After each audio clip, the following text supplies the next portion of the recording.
I personally just think there's a lot of good matchups for me in the UFC, especially at the higher levels. And there's also a lot of bad matchups for me, that I don't want. But, whoever they give me is whoever they give me, and I'm down to fight anybody, anytime, anywhere. And Dan Hardy, I just picked Dan Hardy. He's got a lot of hype behind him, and I know if I beat him, it'll put me on the map for sure.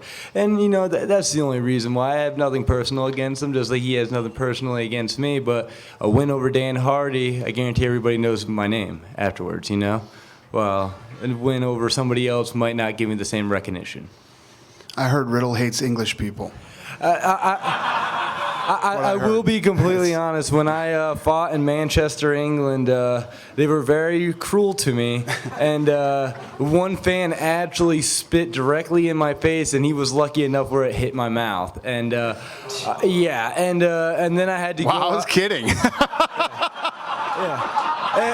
And to be completely honest, I don't have anything against English people, but I wouldn't mind really, if something happens, I'll go over to London, whatever, and I'll put them down. The bottom line is, I don't care. It was my first international fight, and it was one I'll never forget. It was my first loss in the UFC, and ever since I've had that loss, I've never let anything like that happen to me again. All my other losses are usually fight of the night or a decision loss, and that's the only time I've ever been finished in my career, and I'll never let that happen again. I fight way too hard. I have too much pride, and to be disrespected like that, and that was the point. That was the part that really upset me.